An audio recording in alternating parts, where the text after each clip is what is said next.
Bonjour à tous, je suis très heureux de vous retrouver ce matin pour l'instant R comme région. On va sillonner le pays ensemble pour parler de sujets qui nous préoccupent tous, comme par exemple de médecine, une médecine qui évolue sans cesse grâce au big data. C'est quoi ? Ce sont en fait les données personnelles qui sont collectées un peu partout et qui aident les chercheurs à répondre au mieux à la demande pour prendre en charge certaines pathologies. Ça a l'air un peu compliqué, mais c'est pas si difficile et c'est un vrai sujet de société. On va le décrypter pour vous.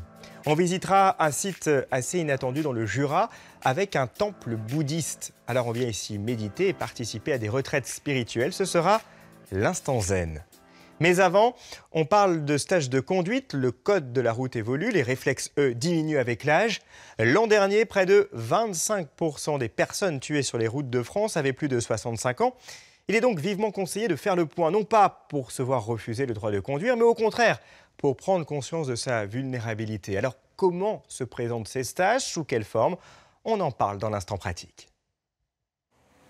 Pour voyager, faire ses courses ou encore aller chercher ses petits-enfants à l'école, les seniors ne peuvent souvent pas se passer de leur voiture, surtout en zone rurale.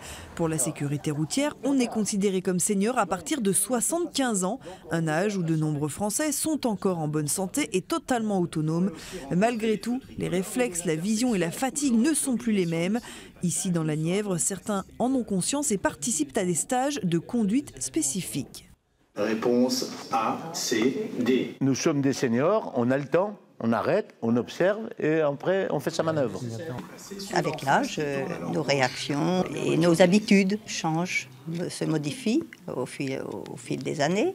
Une prise de conscience qui ne rime pas avec l'arrêt de la conduite.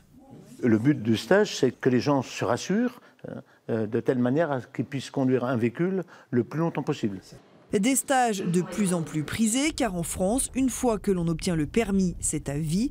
Et malgré les nombreux débats sur le sujet, rien n'oblige une personne à ne plus conduire.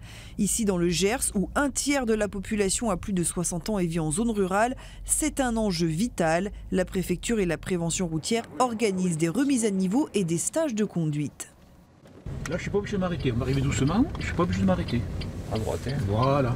Ce qu'on retrouve souvent, c'est le fait du regard qui est passé loin, le fait de négocier tout au dernier moment et surtout tout ce qui est contrôle.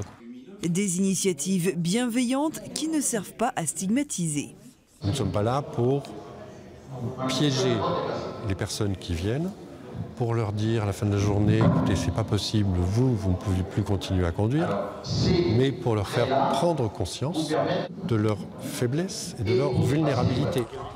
Des stages de ce type sont organisés un peu partout sur le territoire, souvent en partenariat avec la prévention routière. Selon l'INSEE, en 2050, un Français sur 3 aura plus de 60 ans. Nous vivons plus vieux et mieux. La mobilité est l'une des clés du bien vieillir, une indépendance précieuse qu'il est donc utile d'entretenir.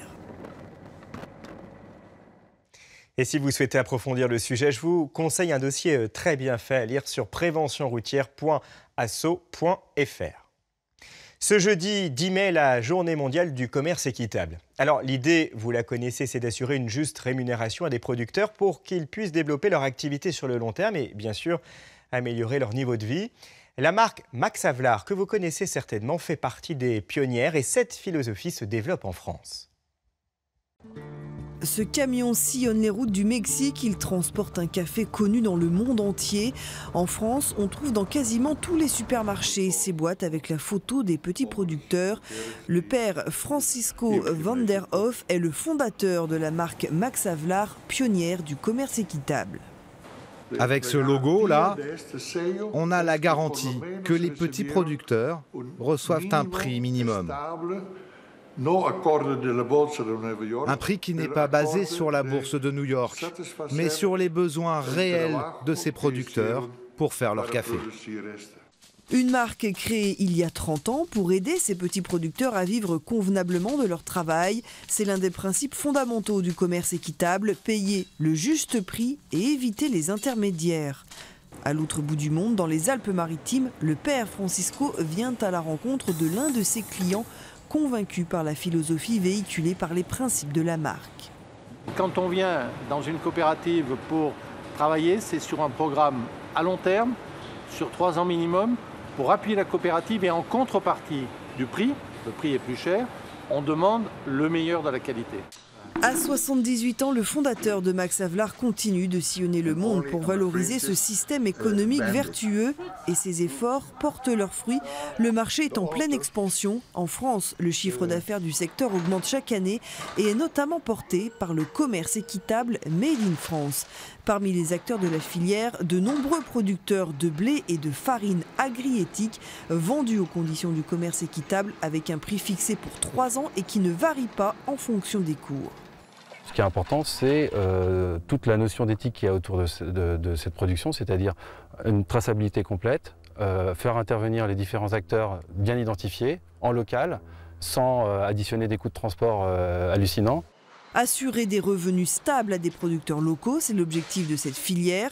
Et il n'y a pas que des boulangers indépendants ou des magasins bio qui s'intéressent à ce concept. Cet industriel vendéen achète depuis 6 ans ses matières premières de cette façon, un choix motivé par les fluctuations incessantes des cours du blé. Ça a impacté nos relations parce que les prix de farine ont doublé. Donc ça a été compliqué pour nous d'accepter de payer cette farine deux fois plus cher. Mais tout de suite derrière, les cours ont chuté et on passe notre temps à discuter du prix. Donc, ni pour les uns et pour les autres, il ne faut pas spéculer sur nos achats. Un modèle économique qui a permis la création de 10 000 emplois en France. 400 entreprises, essentiellement des PME, travaillent dans ce secteur. 95% des produits issus du commerce équitable sont alimentaires. Les cosmétiques et le textile représentent une part infime mais existante de ce marché. Oui, et qui ne cesse de se développer d'ailleurs. Allez, on parle de médecine ce matin et de big data. Ça veut dire données massives. Ce sont en fait toutes les données socio-démographiques et santé qui sont collectées ici et là et qui sont ensuite exploitées notamment par des chercheurs. Grâce à ces données, ils identifient des facteurs de risque de maladie, l'efficacité des traitements, c'est bien, mais ça pose de vraies questions éthiques aussi. Alors faut-il s'en réjouir ou s'en inquiéter? On s'est penché sur le sujet. La médecine personnalisée, c'est pour demain, grâce au big data. Autrement dit, l'utilisation et le traitement des données en très grand nombre, l'explosion numérique. Une matière infinie qui va transformer le monde de la santé. Chaque patient pourra être analysé depuis sa naissance et tout au long de sa vie.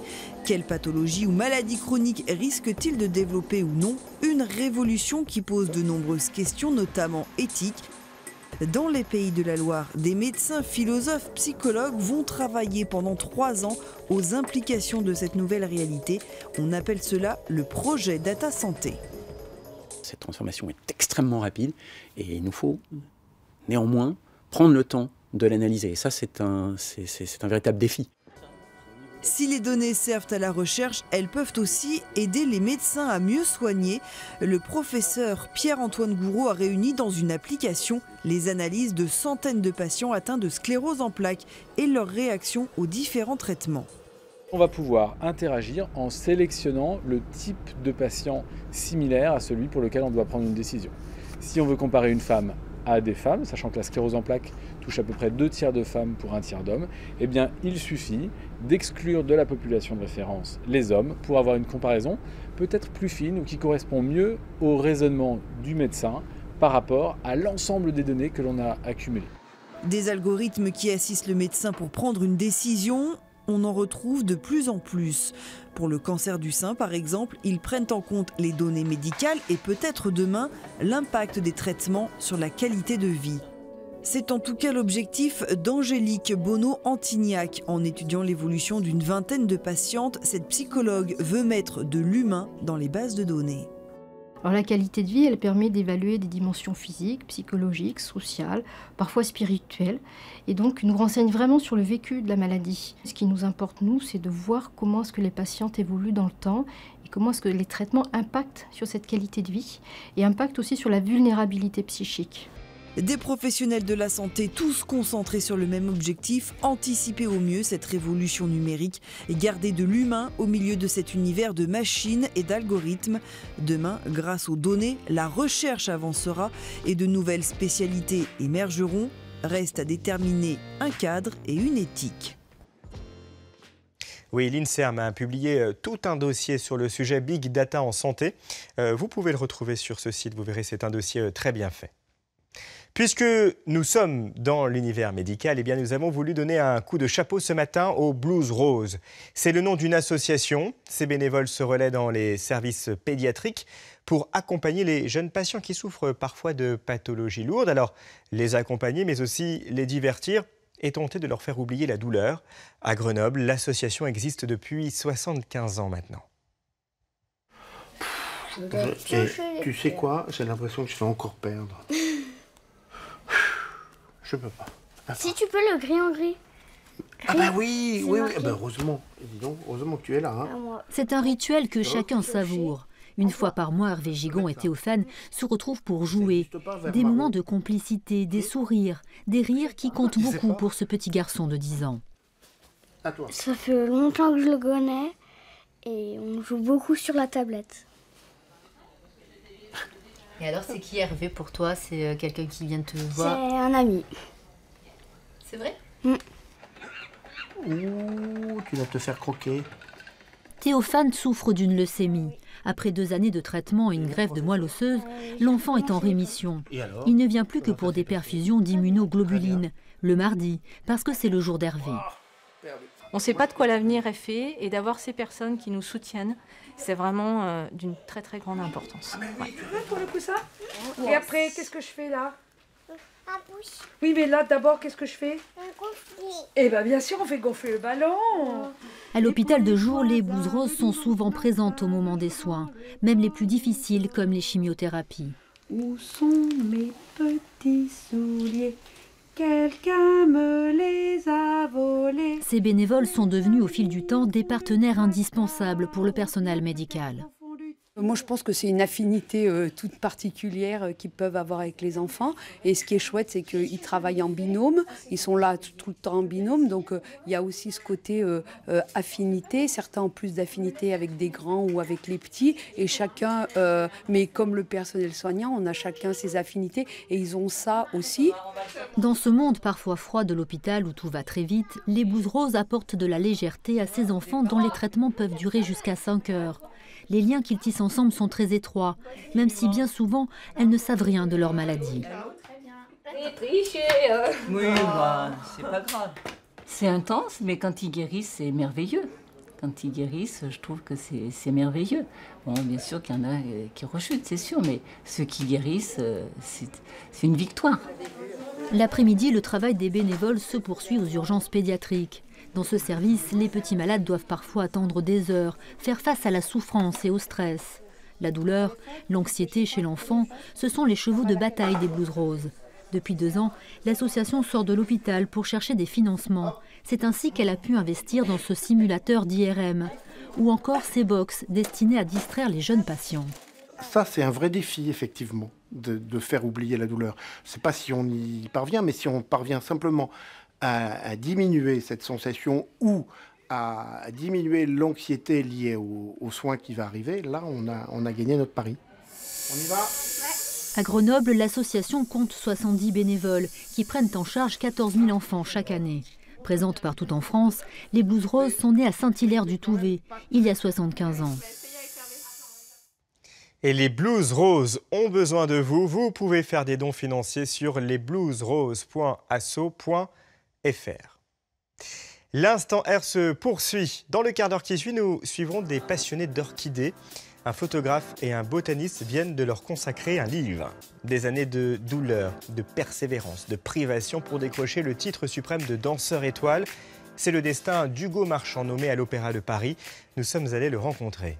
Mais avant, on prend du recul, on relâche la pression, on se détend dans le Jura où se cache, c'est assez inattendu, un temple bouddhiste. L'instant bien-être devient exceptionnellement aujourd'hui l'instant zen. En contrebas du village de Bly, une ancienne colonie au bord de l'eau, devenue centre bouddhiste européen de méditation et de retraite en 1999. L'endroit a été baptisé Pema Yongdzong, pas de barrières ni de grandes enseignes, mais des drapeaux à prière imprimés de formules sacrées que le vent disperse. Loin du Bhoutan, dans ce village de moins de 200 habitants, on pratique le bouddhisme dans la pure tradition himalayenne. L'idéal, c'est d'être dans des lieux où il y a de la nature, des arbres, de l'eau. Être en pleine nature comme ici, c'est recommandé. Ça rend la pratique plus aisée. Au Bhoutan, il y a énormément d'arbres. Un lieu comme ici est tout à fait propice. En plus de l'environnement naturel, un stupa a été érigé en 2002 et inauguré lors d'une cérémonie particulière. Un monument sacré qui génère une énergie positive sur l'ensemble du site et au-delà. À Bli, il y a bien longtemps que les enfants ont déserté les lieux. La mutation de colo à centre de méditation se fait au fil des ans et grâce à la bonne volonté des pratiquants. Le bâtiment principal abrite le temple, les 2 autres sont dédiés à l'hébergement et l'organisation de la vie quotidienne. Des moines et depuis peu, des nonnes viennent même du Bhoutan pour une retraite à Bli. Le centre est une référence pour les pratiques comme pour les enseignements dispensés. Notre Khenpo, c'est un enseignant de très haut niveau, hein. C'est un enseignant au niveau universitaire. Lui, il enseigne donc aux moines, normalement au Bhoutan. Et donc, on a une chance absolument inouïe, hein, de l'avoir ici. Donc, pour ça, je reste ici avec lui.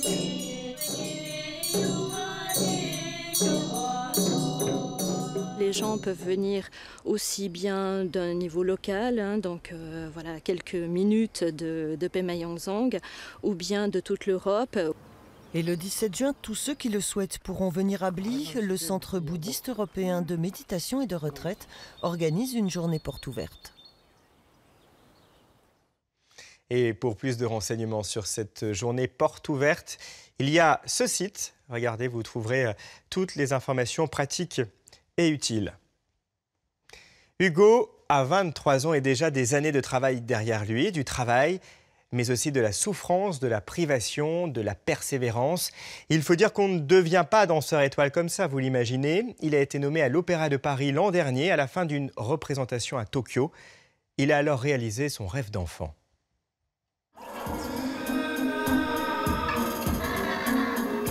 Un 1,92 m de grâce, puissance et légèreté, force et douceur, Hugo Marchand est un jeune homme tout en contraste, un physique atypique et une personnalité attachante. L'Opéra de Paris, ça a représenté pendant longtemps un grand rêve en fait. Je sais pas si on réalise vraiment un jour qu'on est ici. En plus, on n'y fait que passer. C'est hyper émouvant finalement parce que quand on y pense, on se dit que c'est un rêve d'enfant qu'on a réalisé et qu'on y est et que c'est notre quotidien, mais ça devient un quotidien en fait. Et la routine d'Hugo, c'est tous les matins 1 heure d'échauffement, qu'il ait ou non une représentation le soir même. Pour réveiller les muscles, quelques exercices à la barre, puis le cours monte crescendo en intensité.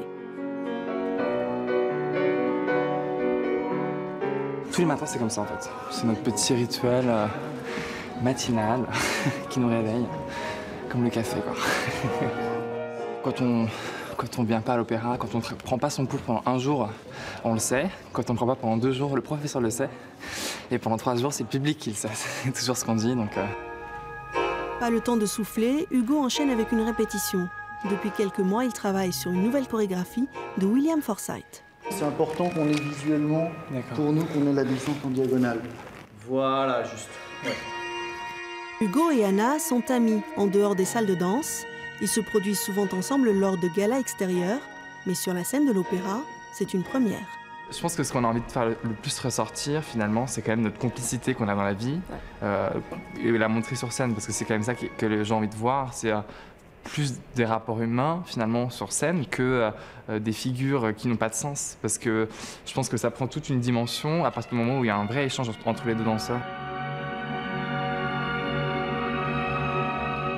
On utilise notre corps pour faire sortir quelque chose qu'on a en nous, qu'on n'arrive pas forcément à faire sortir autrement, et c'est le moyen qu'on a trouvé de s'épanouir et je pense que c'est un besoin physique et émotionnel qu'on a de mouvoir, de faire bouger notre corps et de le mettre en scène.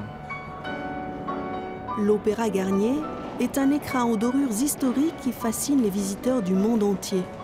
La compagnie compte 154 danseurs exactement, respectant une hiérarchie très stricte, du corps de ballet aux danseurs étoiles. Le titre d'étoile a quelques équivalents dans le monde, mais il reste l'un des plus prestigieux. Pour arriver au sommet, Hugo, comme tous les danseurs, a dû se plier à une discipline de fer, et ce, dès le plus jeune âge. De retour à Nantes un week-end avec ses parents, il rend visite à sa première prof de danse. Marie-Elisabeth lui a donné des cours de l'âge de 9 à 13 ans. C'est elle qui a repéré la graine de danseur. Pourquoi tu fais un saut? Je vois ce gamin faisant les choses, mais n'importe comment, mais il sautait haut. Il avait une allure incroyable. Il en voulait, quoi. Il se la pétait et il en voulait. J'ai dit à ma collègue, mais depuis quand tu l'as? Pourquoi tu me l'as pas dit? Parce que c'est moi qui étais en charge de former les enfants futurs danseurs, ou bien qu'il y avait quelque chose de particulier. Donc j'ai vu tout de suite les parents, et j'ai dit, confiez-moi Hugo, s'il vous plaît. Face à cette évidence, ses parents l'accompagnent. Les 4 années au Conservatoire de Nantes le font progresser et s'affirmer. La danse devient alors un choix de vie. À seulement 13 ans, Hugo quitte sa famille pour entrer en sport-études à Paris. À 18 ans, il est embauché dans le corps de ballet. Aujourd'hui, c'est son nid douillet. Le jeune homme a acquis de la maturité et se distingue par son jeu théâtral, un atout pour incarner des rôles de soliste, comme l'histoire de Manon ou Roméo et Juliette. Là, il est détendu même, je dirais. Des fois, on sent que tu es en pleine concentration, que tu es en plein... Limite, il se refait le ballet dans le... Il est très intéressant pour des chorégraphes contemporains parce que c'est une matière, c'est un monument aussi. Donc ils ont envie, il y a une force, il y a une puissance chez Hugo. Et dans le classique, il a un travail très beau, très propre, très princier. La compagnie tourne en moyenne avec une vingtaine de danseurs étoiles. Un club très fermé, à la renommée internationale. Devenir étoile, c'est le Graal du danseur, mais pour Hugo, l'obtenir à 23 ans lui donne une saveur toute particulière. Oui, c'est ce qui s'appelle aller au bout de ses rêves. Alors pour eux, ce n'est pas un rêve, mais c'est une passion quand même qui leur prend beaucoup de temps. Ils sont photographes et botanistes et ils courent derrière les orchidées. Ils les traquent en Auvergne-Rhône-Alpes et ils ont du travail, puisque la famille des orchidacées comprend plus de 30 000 espèces. Et ils en ont fait un livre pour nous permettre de les reconnaître. Je voudrais bien que tu prennes bien les bractées bien violettes là, qui dépassent. Ah oui. C'est typique de la plante. Attends, je te dégage. Jean-Paul Favre est naturaliste botaniste, Francis de Bézieux est photographe et éditeur. Tous deux ont uni leurs compétences respectives pour publier un livre sur les orchidées sauvages.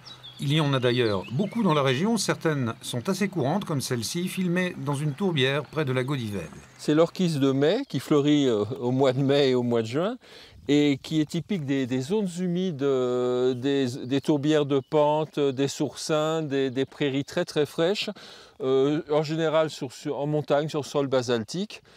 Et on la reconnaît grâce à cette inflorescence très foncée, ces grandes bractées violettes et ces feuilles tachetées. D'autres variétés plus rares sont tout à fait étonnantes et portent parfois le nom d'un animal, comme l'orchis singe avec des pétales qui en rappellent la forme, ou encore l'ophrys bécasse ou l'ophrys abeille. Pour avoir de bonnes photos des orchidées, il faut un certain savoir-faire afin de les mettre en valeur. Quand on photographie une plante comme ça, c'est pour bien la dégager et qu'on la voit. Et comme on est avec un objectif macro, on a une certaine distance. Et donc toutes les tiges qui sont devant peuvent être gênantes comme ça. Donc il ne faut pas hésiter de s'allonger. Mais quand on a le privilège d'être dans un milieu aussi beau que celui-ci, ce n'est que du bonheur. Les orchidées qui sont présentées dans le livre sont classées selon les milieux dans lesquels on peut les trouver. Il y a pratiquement toutes celles qu'on peut observer en France, mais les photos ont été prises principalement dans le Massif central. Le périmètre qu'on a choisi, c'est justement le Massif central qui représente suffisamment de climats, de sols différents, d'influences différentes, méditerranéennes, atlantiques, continentales, pour avoir un beau panel d'orchidées. Il y a 72 espèces traitées dans le livre, mais avec ça, un randonneur qui aurait déjà vu les 72 espèces qui sont là, il est déjà bon. Alors, est-ce que je la prends comme ça ou est-ce que je la prends... Ah, peut-être là, c'est mieux. Avec Jean-Paul, on a fait les fleurs sauvages et cette fois-ci, on s'est dit, ce sujet sur les orchidées, c'est quand même un monde qui est étonnant, qui interpelle parce que ce sont des plantes qui sortent des sentiers battus. Un beau ciel bleu. Si au hasard de vos promenades, vous trouvez des orchidées, sachez qu'il ne faut surtout pas les cueillir. Cela pourrait les faire disparaître ou perturber le milieu. Et puis, certaines d'entre elles sont des espèces protégées. Orchidées sauvages, reconnaître les espèces de nos régions, c'est le titre de ce livre aux éditions de Bézieux. Et pour d'autres rencontres, je vous attends demain. Notre instant pratique sera consacré au soleil et aux astuces à connaître absolument pour protéger notre peau. Avant l'été, c'est utile. Je compte sur vous, 10h50. Très belle journée à tous. Midi en France, c'est maintenant.